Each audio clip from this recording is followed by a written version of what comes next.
Hello, friends. This is your friend Kent C. Dodds, and I'm joined by my friend William Johnson. Say hi, Will. Hey everyone. Well, I did ask you to say hi, Will, but hey, everyone is good too. I'm just kidding. I'm excited to chat with you, Will, about community engineering and stuff. That's your title at Egghead, and I just think that's the coolest title. But before we get into talking about some of what you do with that, and in particular some of the topics that we had discussed, I'd love for the audience to get to know you better. So, could you just give us an intro to who you are? Sure. I'm Will Johnson. I was a career changer. I previously worked in more like call center and factory work, did a lot of self study on the internet, and was able to change career into technical roles. Got the attention of Egghead, built a relationship there, and and is working for them for about a year and a half now, doing community work. And it's been quite the journey, and I'm happy of where I've ended up. Dude, that's awesome. I love hearing the stories of people transitioning into tech from other industries. What was that process like for you? I'd love to dig into that a little deeper before we chat about other stuff. Sure. For me, I mean, it was tough, because I was working at a factory. I had like 12-hour days. They love making you work overtime in those industries and stuff like that. So Wow. it was not a lot of time at home with my family. Um, so I had to like cut out a lot of other stuff, whether that was watching TV, playing video games. And I'm not saying those things are bad. I just Right. literally didn't have time if I wanted to, make this move. So it was a lot of, waking up early, staying up late, doing stuff on the weekends, going to meetups, when we could have them. So going to meetups, going to conferences, meeting people, asking questions. So it was very, very time consuming. But it was one of those things where like I knew if I got that one chance that all of this would be worth it. Yeah, wow. Man, that's what we call hustle, right? Like really working 12-hour days and then trying to get yourself geared up for this transition. That's awesome. Really inspiring. Have you ever written about your story? Because I'd love to read through like in more depth on something like that. I did write a blog post on Dev too, and we can link that into the show notes where I kind of talk about like actual, things that happened. And Yeah. it was quite a lot because it was like a I don't know, 18-month process from like when I first Mm. said I'm going to break into tech to actually doing it. So it's quite a bit in there, and I can make sure give you a link so you can link that. Yeah, that'd be great. I love those stories. Yeah, and so now you somehow got connected with Egghead. How did that happen? That actually happened through Twitter. I ended up connecting with Joel. Well, really, so like the backstory is that I was in a Slack group for the JavaScript group here in Kansas City. Someone said, "Hey, you should learn," or someone asked, "Should I learn React or Vue to get a job?" And someone was like, "Learn React." And then it was like, and they linked a whole bunch of Egghead courses. And this is actually how I came across you as well, because most Nice. of the stuff he linked was yours. Oh, Um, nice. so I seen that, and I was like, "Well, what is Egghead?" And then I end up learning about Joel, and then I end up seeing that he had 5 kids, and he broke into tech when he was in his mid 30s. I was in my mid 30s. I was 33 at the time, and I had 6 kids. I had like just had my 3-year old somewhere like super close to that. So I was Wow. like, man, he kind of went through the same thing I'm doing. So let me follow him on Twitter and et cetera, et cetera. Um, and then one time, he ended up following me back, and then I was posting constantly like what I was doing, what I was learning. And then one time I had like got rejected from a job interview, and I had went on Twitter and was like, "Oh man, I feel like I'm ready, and I can't get anyone to take a chance on me." Like I wasn't like angry, but I definitely like wasn't in a good mood with that tweet, right? Yeah, sure. And so he like just responded and like gave me some advice. He was like, you should start writing or something, just start giving. I can't remember everything because it was so long ago, but he like had gave me advice. And then after that I started like doing what he asked. Like, hey, started blogging and make sure I'm posting those. And then I remember I had reached out, was like, hey, can we talk about this more in depth over Zoom about like my career goals? Nice. Um, so yeah, we met over Zoom and discussed. He got to know my story a little bit more. And then like we just kept building that relationship. We would talk about books, be like, because he's a big reader, I'm a big reader, so we would like share book titles that we've read and stuff like that. And then eventually it lets me like working for Egghead, like really out of nowhere. Like I didn't even expect it, so that was like crazy. Wow, I'm just really impressed. The so there are a lot of things that you did in the process of making this transition that were very proactive, and I don't know. Would you say it was intentional or planned, or was it just kind of a natural thing where you build that relationship with Joel? I mean, it was a little bit of both. Like I knew that I had to network and meet people like in the industry to advocate for me, because I knew that my resume wasn't going to have anyone beating out the door saying let's Mm, hire him, right? um but as far as like the process of building relationships was like completely like organic. There's not any like strategy or uh you know networking books I've read. I just knew that taking people's advice, sharing things with them that they might find interesting, and following up with them was kind of like a good way to nurture a relationship with someone. yeah, that's great. It sounds very authentic, sort of relationship building, which I think I've had some people reach out to me in kind of one-sided relationship, I guess, approaches and stuff. But it sounded like you're just more interested in like, hey, let's actually build a relationship here, and it ended up working out really nicely with Joel. So Joel says, "Hey, you're doing like awesome stuff, and it seems like you'd be a perfect fit for." I'm guessing he had some idea, or he'd been thinking about this for a while, and he said, "Hey, like this would be you'd be a perfect person to help us with our community." Can you tell us a little bit about like what is the Egghead community, and like why does a community engineer need to exist? That's a really good question. uh But the AK community, it has like two members, I guess, like two like buckets. It's like the people who sign up for Egghead and watch the courses to learn, and then there's also the instructors. Um, so the community engineer exists to support and bring together those two parties. So like I create events and things and opportunities for those two people to coexist. So, for example, if it's the learners, right? Like learning in a vacuum is like normally what we do, right? So Yeah, we do things where we have like cohorts of people who go through kind of like the KCD learning clubs. yeah, Uh, yeah. so so people go through activities together with a common goal, but like we kind of curate the process. Like Laurel, he works for Egghead as well. He does really good like putting those together. But we have like other material, even not Egghead material, where everyone's working towards a goal and they meet and discuss so they can have questions answered and just not feel alone. And we do other things like sometimes we'll play games like we've played Among Us before.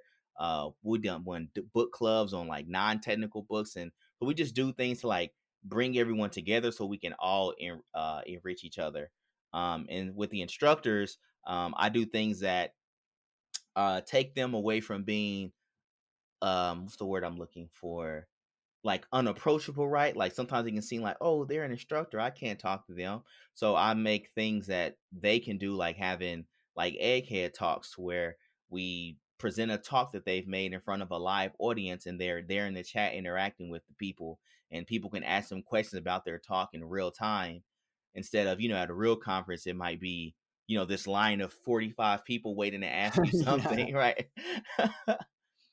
So there, that, and then we do like the Twitter chats and lives, like different events to just connect the people and the learners with the instructor on like a more personal level, to where it isn't just them giving them information like from on this stage, so to speak.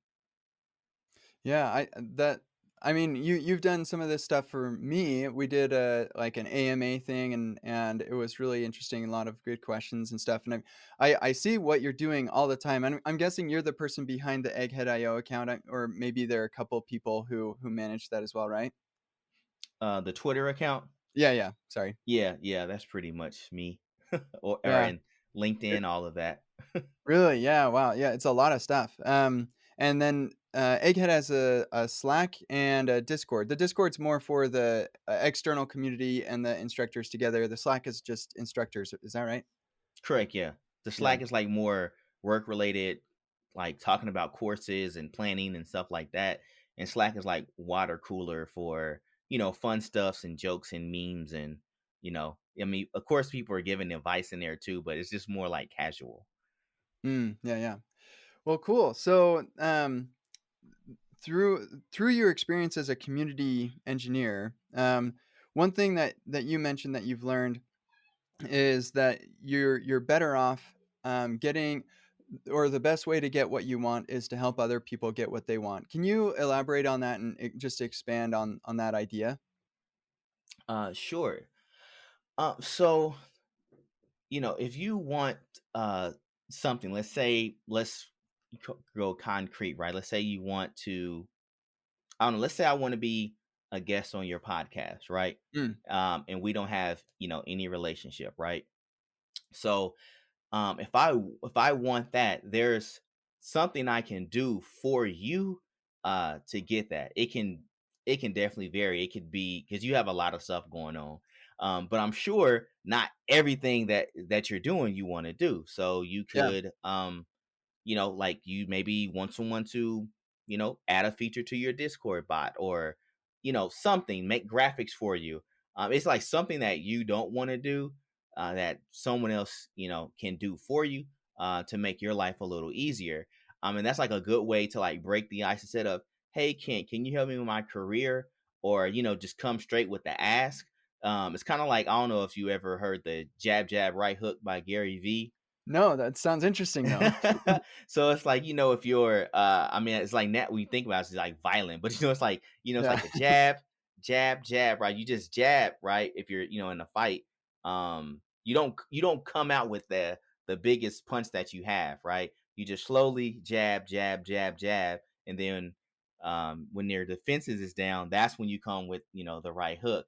And I hate like saying it like that because that sounds so wrong, but like the same concept, right? It's like you do like little things, you do little things, and now they trust you, right? And then you can be, hey, could you do this for me or something like that. But really, I hate the right hook. Like I hate the ask.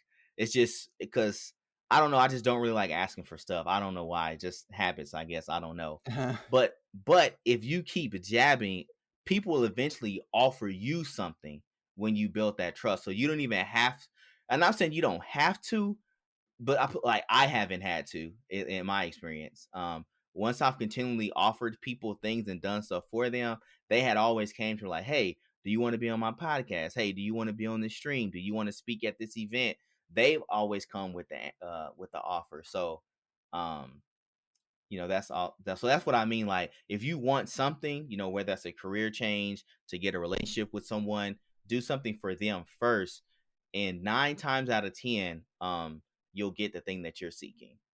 Yeah, that makes a lot of sense to me. And speaking, just going along with this example of my podcast, I mean, clearly that's very close to home. So I was thinking, okay, so where do my ideas for guests come from? And it does come from people that I have a relationship with, that I've been following on Twitter, or we've been interacting in my Discord, or on GitHub or something. Yeah, like so if you don't already have a relationship with a person, then it's unlikely they're going to offer whatever it is that you'd like from them. And Hmm. so, a really great way to build a relationship with them is by offering to help them with things, no strings attached. Like make a pull Yeah. request. And in fact, there's one person, I won't name them by name in case that embarrasses them, but there's one person in this season that I'm talking with chats with Kent, who I asked because we developed a relationship, and I just thought they were a really cool person. I'm excited to have them on the show. And we developed that relationship because they kept doing really awesome things for either my open source stuff or just helping in my community. And so it was just a very natural thing for me to reach out to them and say, "Hey, I'd love to chat with you on the podcast." So I totally agree with that. One thing that I um, I think it's good to when you give things without like expecting things in return. Um, but sometimes I see people in like a work environment and they're hoping to get a promotion, but they never talk to their boss and just let them know that I want to have a promotion, and so you can end up doing things that and don't get you any closer to your goal because you're not communicating effectively.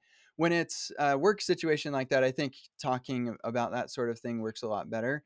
Yeah. But do you see any situation in like a give and take sort of or just like a non-professional relationship where it is appropriate to ask you, like, I've been doing all this stuff for you, I don't really expect anything in return, but I like, this is something that would be interesting to me if that's ever interesting to you. Like, do you have advice on, if somebody just keeps on doing nice things, but they never get what they're actually looking for? Like, Hmm. how do you get out of that wheel spin?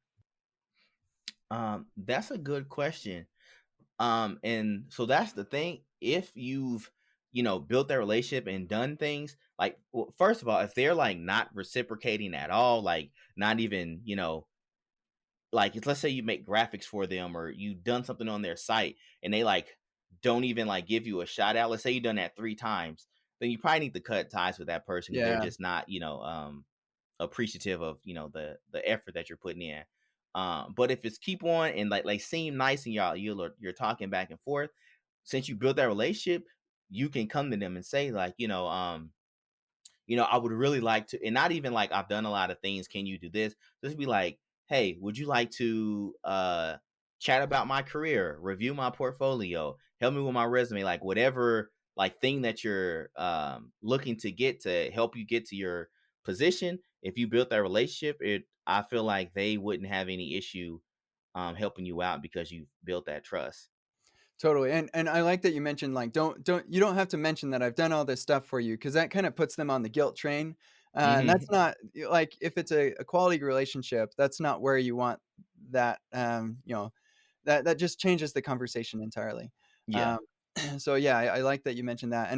And as you were saying that, I was like, oh yeah, I've actually experienced this a lot. People have done a lot of really helpful things for me, and then they come one day and they say, "Hey, I have this need.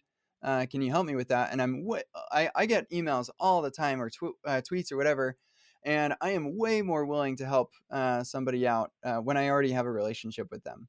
Hmm. It's just more natural and easy. Yeah. Or yeah. Uh, so yeah, and you have that experience. Like, when you were introducing yourself, you mentioned how you asked Joel to talk about your career over Zoom, and like, that's not a small ask, right? Like, Yeah. um, for me, like, people can buy an hour of my time. I have it on my website, and I charge a lot of money, hundreds of dollars, to get an hour of my time. But if it's somebody I have a relationship with, then I have definitely given people some of my time for totally for free, just because we're friends. And Hmm. so yeah, having a genuine relationship can get you pretty far. Yeah, I agree 110%. Because I think someone else said it, I can't remember. I think it was Adam Wathan on his podcast. He said it's like, you're de-risking the other person. Like if they don't know you at all, that's like a risk. And like inherently they may feel a little apprehension, like, who is this person? What do they want me to do? And it's just like natural human nature to, not really, when something comes up that you don't know, it's like natural to feel some kind of fear, even though it may not be real or dangerous. It's just like, Yeah, what is this? But if you know someone and you've, followed them on Twitter or watched their live streams, you know their personality, their temperament, you have that they have a good reputation, right? You have that trust. So it's a whole lot easier to just be like, yeah, sure. It's like the risk is gone, the fear is gone. So that's why the relationships are so important. It's just making the other person less afraid. Yeah, yeah, that totally makes sense as well. Like, I'll have people ask me to be on their podcast and stuff, and if I know who they are and I know that they're like stand-up people and whatever, it just makes it so much easier. Like, totally, yeah, I'll be on your podcast. But if Hmm. I've never heard of them and I don't know their podcast, then I have to that email sits in the inbox for a while until I get a chance to like go through the podcast, make sure that like I'm okay being lined up with the rest of the guests that they've had and all of that. And so it just takes a lot more work. And if what you're offering, or if what you're asking is takes a lot out of me, then I'm less likely to put that effort into finding out whether it's worth my time, right? Hmm. Um, and yeah, so de-risking, I like that idea a lot. Um, so Oh, I was gonna ask another follow-up to what you just said, but now it's gone from my mind. What oh, yeah, so what are some suggestions of ideas of things that, people could do, to offer? Because sometimes, like, you'll see an open source project that this person's working on, and you're not sure how to contribute, or maybe they don't really want to review PRs on it or something, like, they're kinda done with the project or whatever. Um what are the like best ways that you've found to contribute to somebody without adding on to the burden, I guess? That's a great question. There's several different ways. Like, so if you don't want to add to their burden, right, then you can take whatever you're doing and put it on your platform. So let's say if it's an open source project that you think is really cool, right? You could, create like a YouTube series or a egghead course about it. You can do a live stream about it and tag them and let them know like, hey, I'm working through your open source library here on the stream, because that gives them more attention, right? Like whatever you're doing is like you're bringing attention and eyes to them, and they don't have to do anything. All they can do is, if they have a bigger audience than you, they can retweet it so people can see someone working on their open source project, or send it to who they know. It's like you'll get access, you could possibly get access to their network as well. So I'd say one thing, just to like to recap, that if it's something that you want to do that adds less work to the other person, put it on your own platform, whether that's Twitter, a blog post, stream, whatever you are on the internet that you own. Put it there and then let them know about it. And again, remember the part of no expectation. Like, don't expect, yeah, they're going to retweet this and everyone's going to see it or whatever. Like, just go in there with the expectation that, like, this can possibly need to lead to nowhere. But I like this open source project. This can, you never know who might be watching and see it later down the line. So um, just put it where they don't have to work, and don't expect anything, but make sure you let them know.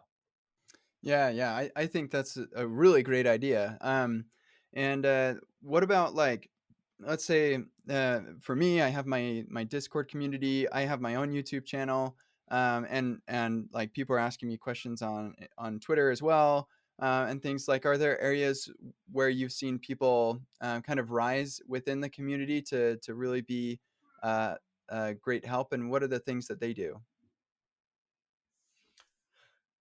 So lately it seems, I mean, definitely Twitter has, like, if you can be helpful on Twitter, you can definitely like build an amazing amount of relationships, because once it get retweeted by the certain accounts and it gets more impressions and people see it and start to trust you, like Twitter's been really wild just to see how fast people's been coming to the community and meeting people.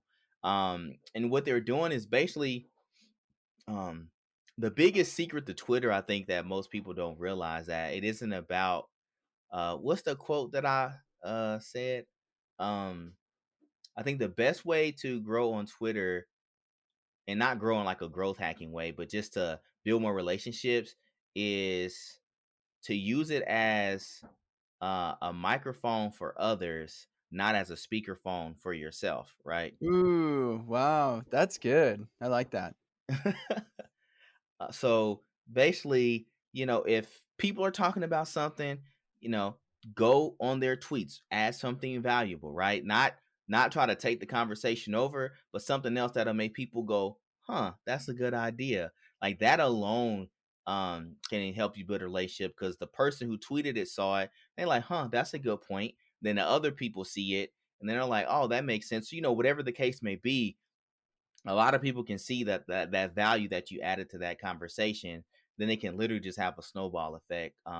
So like, answer question, gives tips, and things like that, like just ways to like help other people, because there's always someone asking a question, there's always someone who need help with something, like even if um it can even be something simple like um what speed do you watch your podcast on, right? Or you listen to podcast on, you can be like, oh, I started on 2x and then I got used to it and now I'm doing 3x. People be like, wait, what, you're doing 3x? Yeah. It's like it's interesting because like 3x is crazy. But like this simple simple as that, someone asked a simple question, you responded, you gave them the microphone, like you put the attention on, even though you responded, you put the attention on them. And it allowed more people to see what you're doing. I hope that Hmm. makes sense. Yeah, yeah, that does make sense. I love that idea of like focusing on using Twitter as a microphone for others. I think that that helps a lot. And I notice the folks who are on reply when I tweet something and I get a lot of questions about it. I don't always have time to answer those questions, but I notice there are some people who will come in and answer the question for me, and I Hmm. really appreciate that sort of thing. So there's plenty of opportunity to do that sort of thing too, and just contribute to the conversation generally. Yes. So that's great. We're coming toward the end of our time. Is there anything else that you wanted to make sure we talk about before we wrap up? No, not that I can think of. I think we covered like the main points of being helpful and looking for ways to contribute. Cool, cool. Well, that leads us perfectly into our homework because we want you to do that. So find somebody who has a need and try to fill that need, whether it's on Discord or Twitter or wherever, without any expectation of reciprocation. So that is the homework. Anything to add to that, Will?